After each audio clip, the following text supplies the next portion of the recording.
Welcome to the Albertapreneur Podcast, where we celebrate self-employment in Alberta. I'm your host, Jason Bacon. I'm an author, founder, and longtime lover of entrepreneurship. Through my career, I've been able to advise hundreds of self-employed individuals across the province, and I've always been inspired by their stories. That's where the podcast comes in. We're going to be digging into the stories of those people, and in particular, the graduates of the self-employment training program. For those who don't know, this is a program in partnership with the province of Alberta as well as the government of Canada, and it provides training and support to entrepreneurs who are unemployed or underemployed. And if you qualify for funding, it won't cost you anything but time. You may even receive funding while you take it. In particular, this podcast is focused on the graduates of the ExecuServe Plus training program in Lethbridge. They've been graduating entrepreneurs for more than 20 years and continue to do so. Something that I always say, and is the lesson of my book, Entrepreneur-ish, is that entrepreneur is a verb, not a noun. It's not a title, but a set of actions. And it's in that spirit that we're talking about the stories and actions of the people around you who have taken that leap of faith and tried to make it on their own. Let's get to it.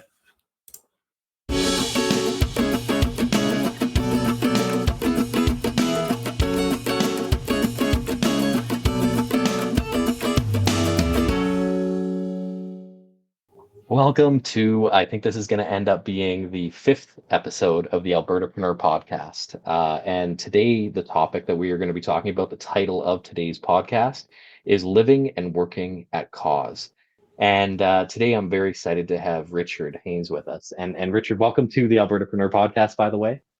Awesome. Thank you, Jason. Glad to be here. Yeah, absolutely. And yours, I think I say this every week because I get so excited for these conversations, but this is a conversation I was excited for because for a couple of reasons. One is Richard's the first individual that we've had on the podcast that went through the training program, the ExecuServe training program, and then now is back as an instructor during the program. And I think that that's a really cool perspective to have. It's a similar journey to what I took as well. Through the self-employment training program, I used to teach it, and then I took it, and now I'm back as a partner and helping to administer it. And you start to see these trends of people coming back and reconnecting in. And the second reason that I'm excited is because, you know, what Richard talks about during the self-employment training program, I think is one of, if not the most important things that you learn. And, you know, one of the questions that I will often ask is, what was your biggest takeaway from the program? And I don't know if I've ever told you this, Richard, but I think that yours actually was one of my biggest takeaways. The idea of how like that idea of how do you manage that stress? How do you manage all of this stuff that's going on in your life around you while you're building your business? And I think that's something that a lot of people can relate to, is how stressful it is. And I think that you do a great job of helping with that. So I'm really excited to have you here, Richard. But let's jump into your story, man. So I've kind of alluded a little bit to it, where you know you went through the program and then you now teach at the program. But I want to go back to before that. Like, why? What was the before the ExecuServe program?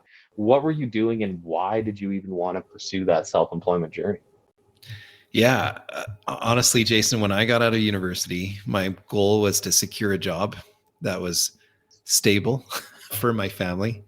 And I did that for 13 years. And I was a facilities manager and looked after a bunch of properties worth hundreds of thousands, well, multi-million dollars and stuff.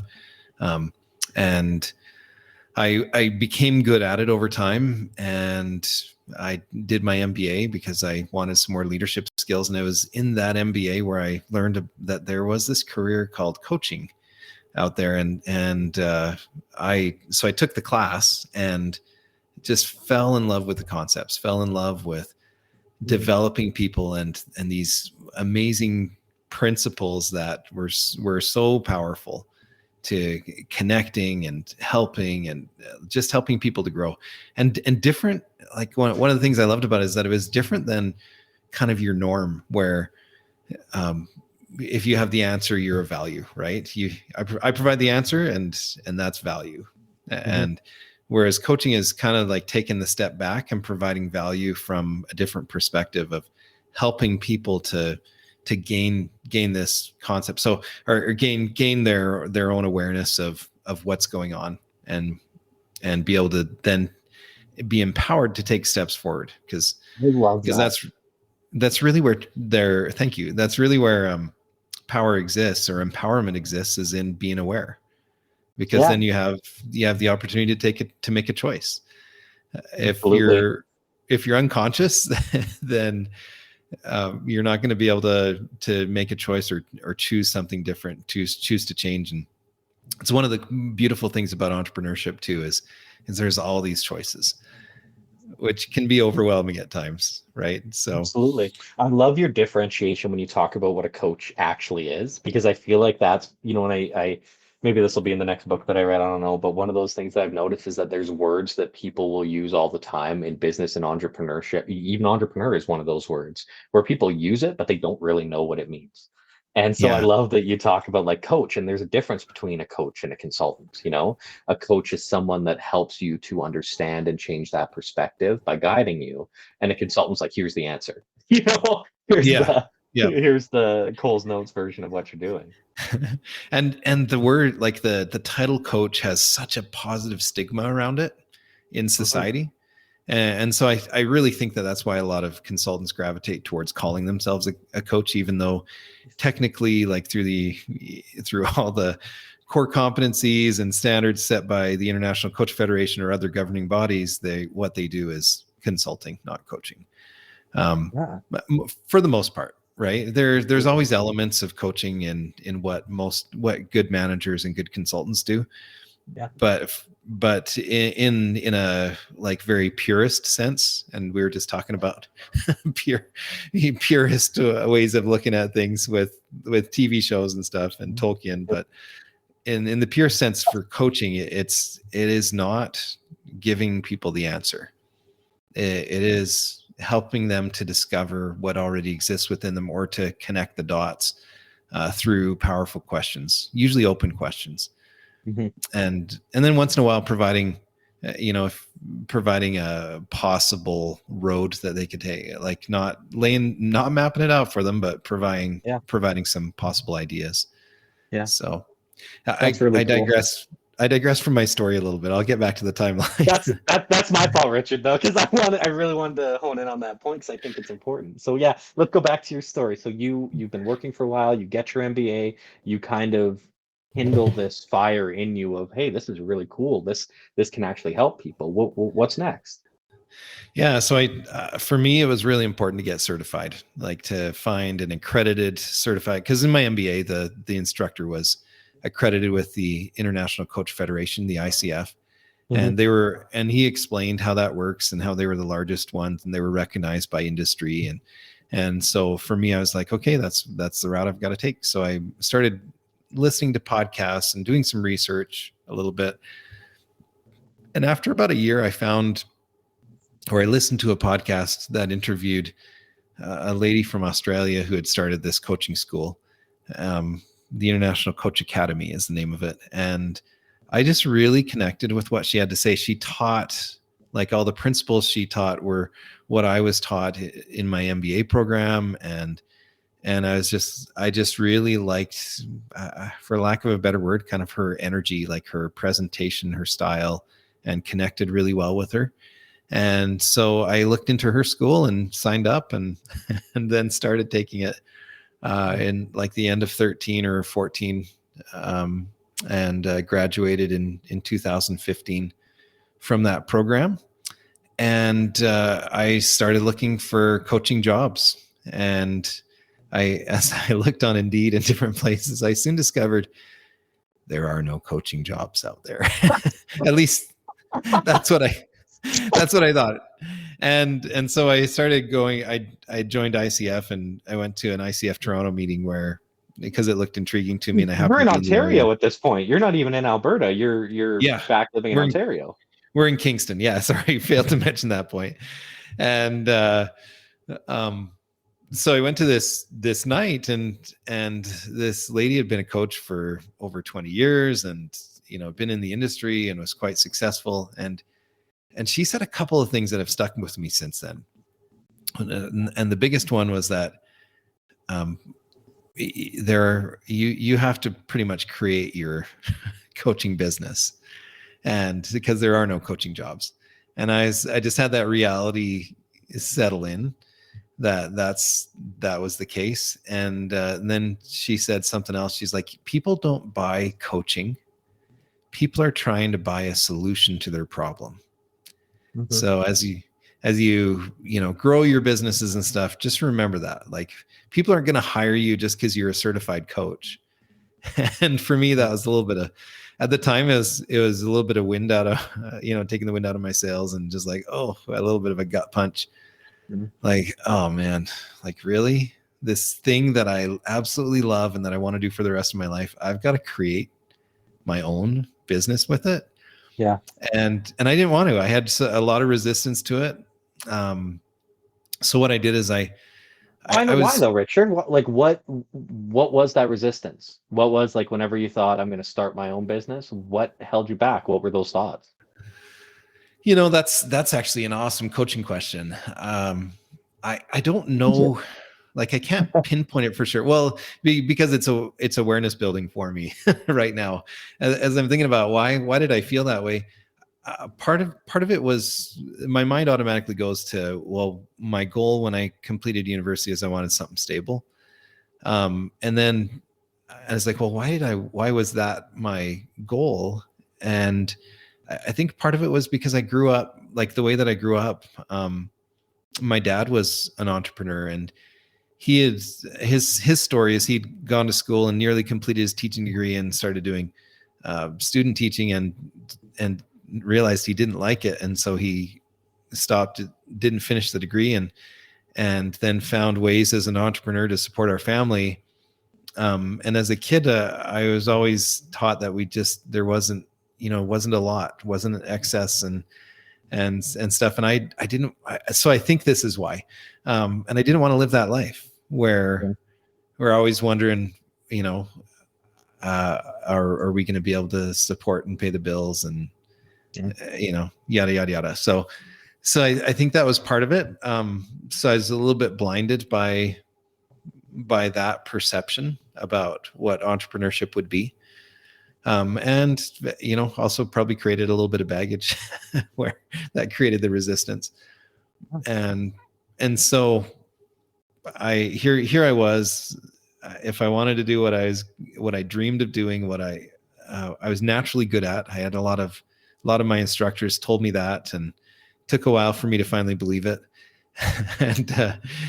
And I was even fortunate enough to have a co-student from my coaching course from Australia, hire me and say, like, I need to pay you. I want to keep coaching with you, and I need to pay you. And so I had a paid client coming right out of coaching school, Yeah. which was really nice validation. But I still had that resistance because I had, my wife and we have 5 kids, and our goal was to keep her home so that, she could be there for the kids and give them the emotional support. And then when they're old enough, she'd go back to work, and she Mhm. is a massage therapist. And so she still worked a little bit of part-time, like 3 or 4 massages a week, or sometimes a little bit more than that.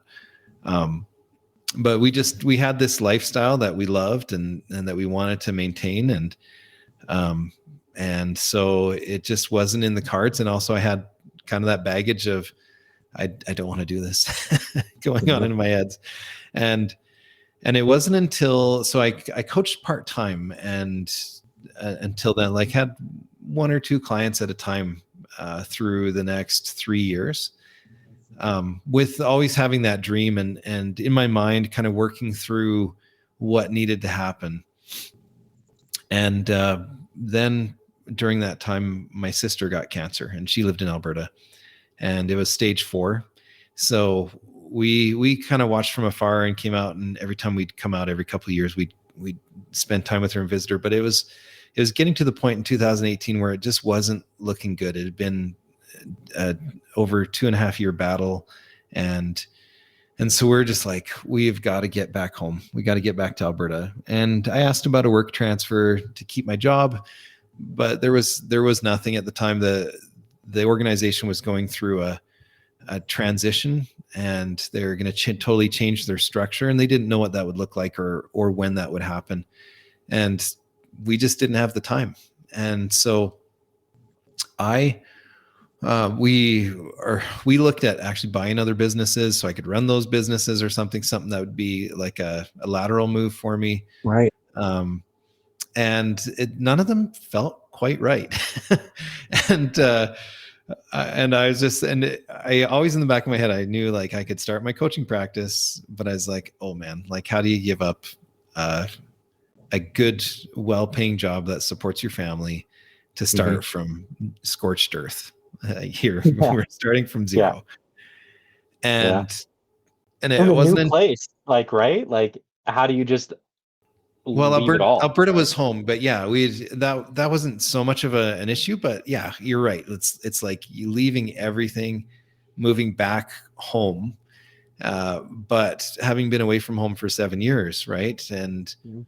just not knowing. So lots of soul searching, and then out of the just serendipitously, I had a guy call me up and say, "Hey, Richard, I heard you're a facilities manager and you're a life coach."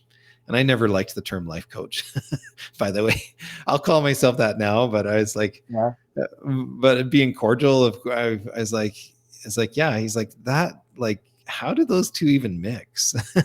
And he was really interested in coaching and stuff. And I told him my story. Like, there's no jobs out there. And he's like, well, I actually have a friend who works for Keller Williams in the United States, which is a real estate company, and he is a coach for them, and so there is opportunity there with that, and it really piqued my interest, and he said in order to work for them though you have to have your training in neuro-linguistic programming, NLP, which really is like a study of how the mind works and modeling success, right? What is their most successful therapists, what are the most successful coaches, what do they do?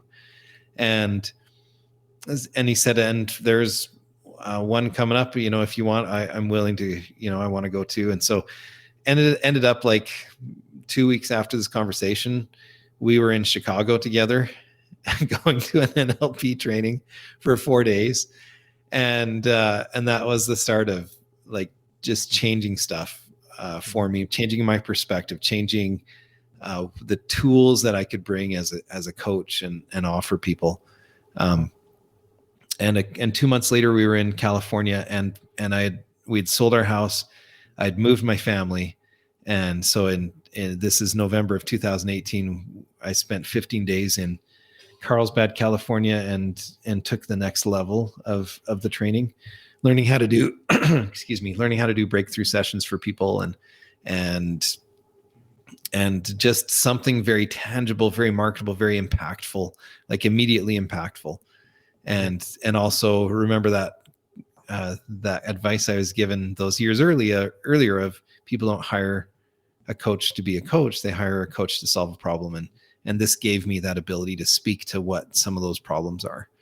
And and Oh, cool. so Like building that awareness in that capacity, right? What are those problems and how can they solve them, right? yeah, that's right. That's right.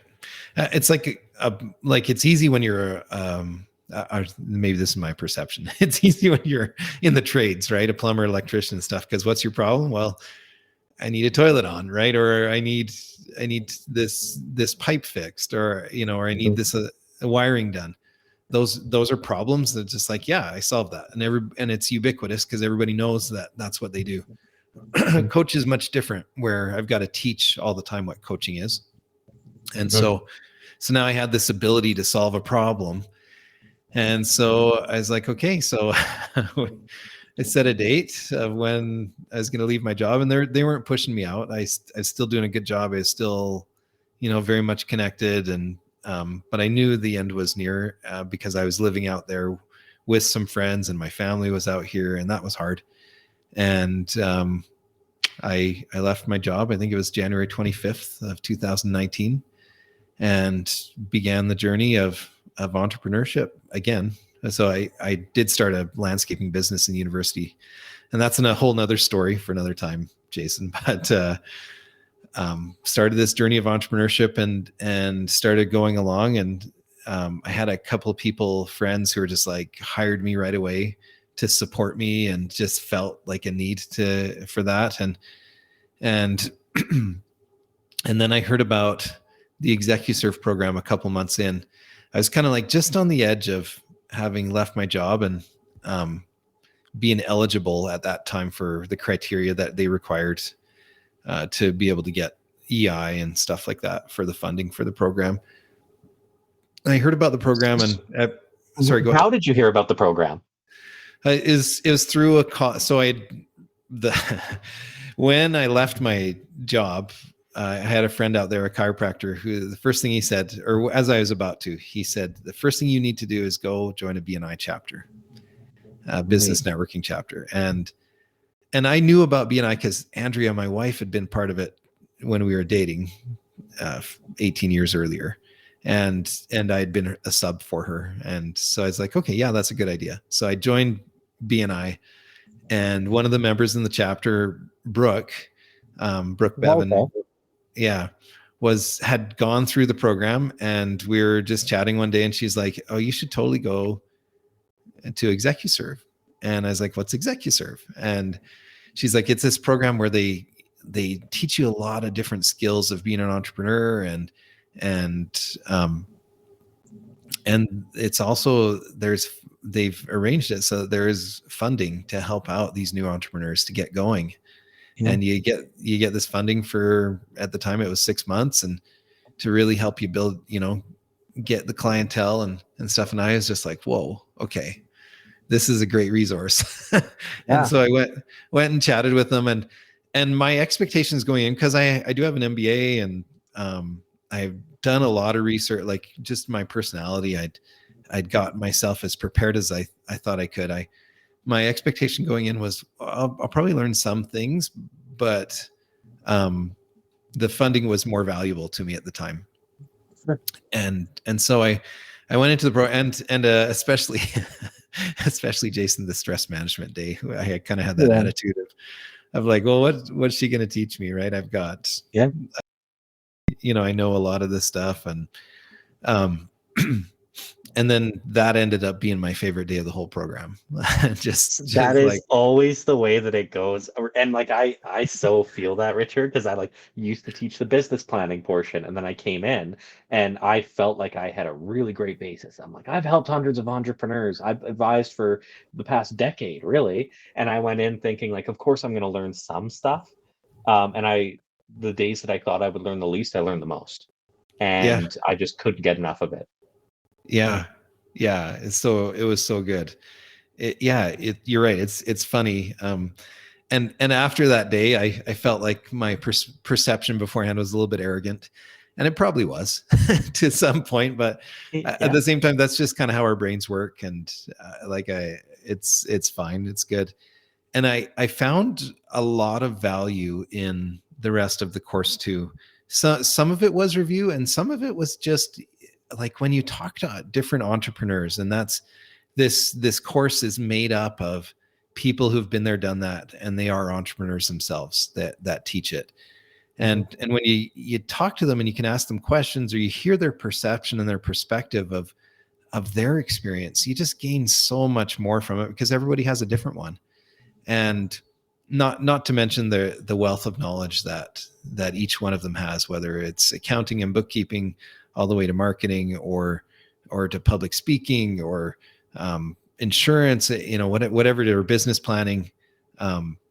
Just such a great program, and a wealth of knowledge, and very, very underutilized, I think, from my perspective today. Yeah, I love that. And I want to, because I do want to ask you about what your biggest takeaway was from the program, but I do want to, because the whole topic of this conversation is talking about living and working at cause. And what I love is that you kind of planted these little seeds in your story of what that looked like in your life, right? You talk about, you had this thing that you're like, this is phenomenal. You have that passion for it that goes beyond that purpose. I love to say that an entrepreneur has two tools at their disposal: profit and purpose. Those are really your two things that you need to focus on. and you had it from the beginning, and you can even hear it when you talk about the coaching side, when you talk about that piece of it and what you do to help clients. You can hear it in your voice, right? And you just pursued it, and it was like this slow and steady, like, this is something that I want to keep in my life. And I think a lot of people sometimes believe that that leap of faith, that entrepreneurial constant, has to be all at once, that you Mm. have to go all or nothing.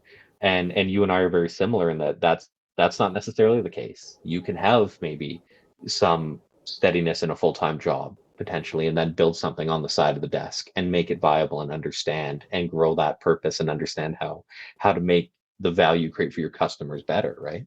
And then when the time comes, you can take that leap. With, there's going to be risk, always some, right? But you've mitigated it because you're already doing that thing, right? And you just pick up your pieces and you build your toolkit along the way, which you did, and I love that.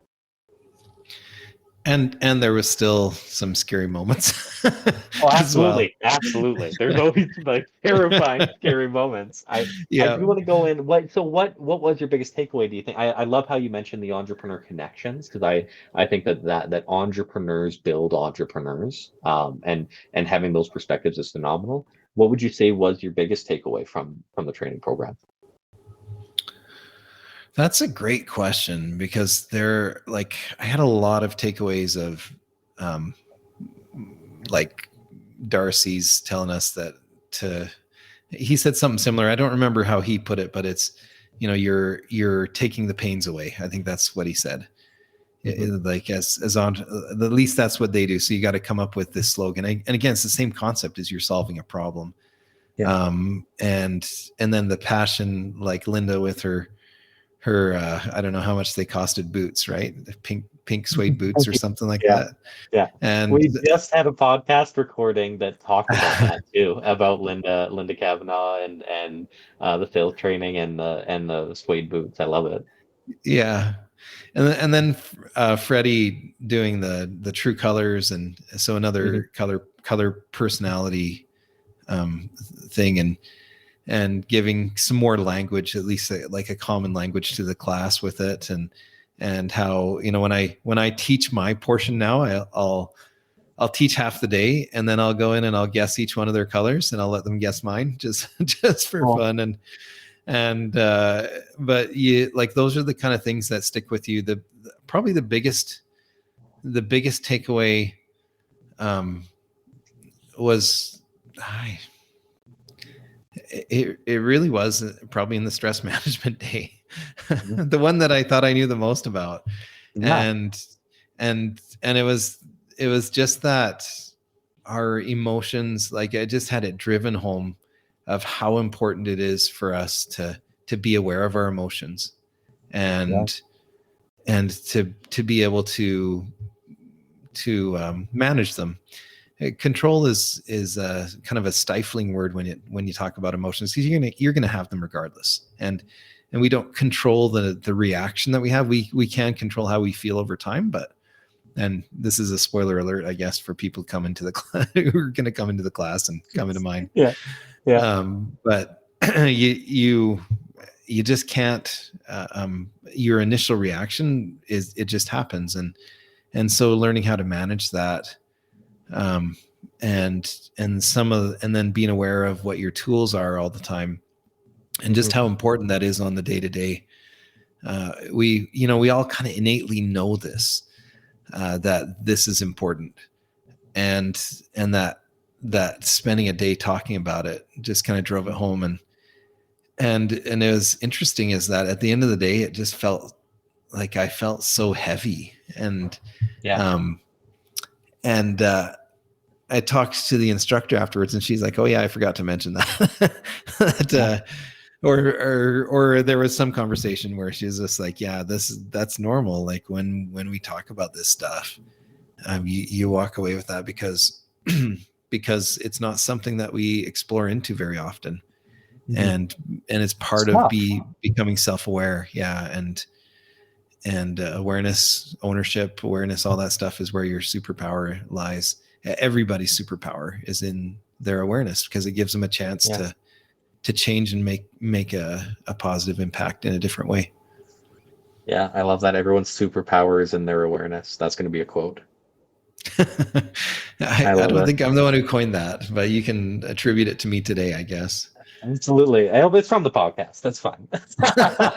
I love it. So so let's talk about today and where you're at with your business today and like tell me about your cause, Richard. Tell me about you. Yeah. So today what am I at? I'm almost 4 years in because it'll be January of next year that it'll be 4 years since I left that job. And right now I'm working on building several different group programs to be able um, to serve people who maybe don't have the money for one-on-one coaching and Mhm. who still have needs to be able to learn the appropriate way to set goals, the appropriate way um, to build your mindset and to build a structure that it can help and guide you through the entrepreneurship times or through whatever it is that you're doing with your business. And the courses will be a lot more specific than that. I feel like I'm talking in generalities right now about it, but that's it. Oh, that's And I'm working on writing a couple of books. They've kind of been shelved for a while because my son just got married and we just moved and stuff. But I'm writing a book for new coaches to explain some concepts that I wish I would have known at the start, yeah. and just help with some understanding. And I'm also writing a book on sensitive leadership as well for people who are a little bit more sensitive. The true colors, I'm a blue. I'm a blue yellow or blue gold.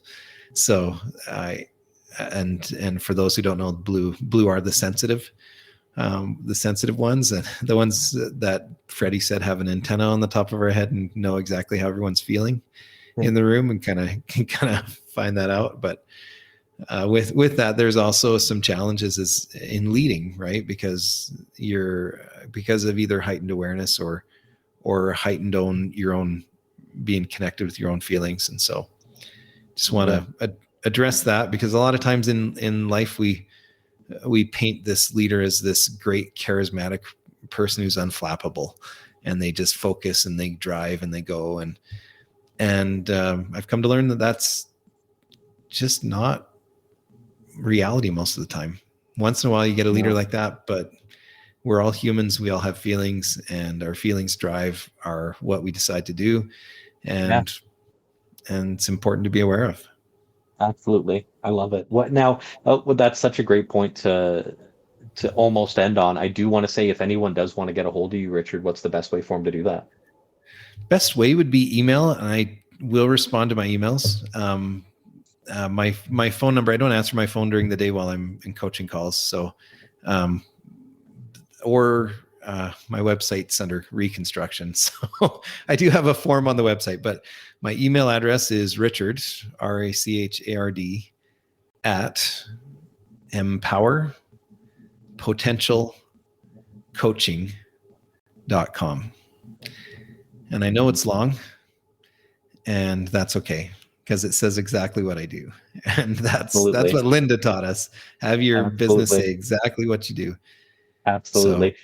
I love it. yeah, Thanks, Richard, so much for agreeing to be on the episode today. I'll make sure that we connect to your business as well when we post this episode. And I think this has been one of my favorite conversations of understanding what it can look like to actually discover that cause and inject it and and what's the word I'm looking for?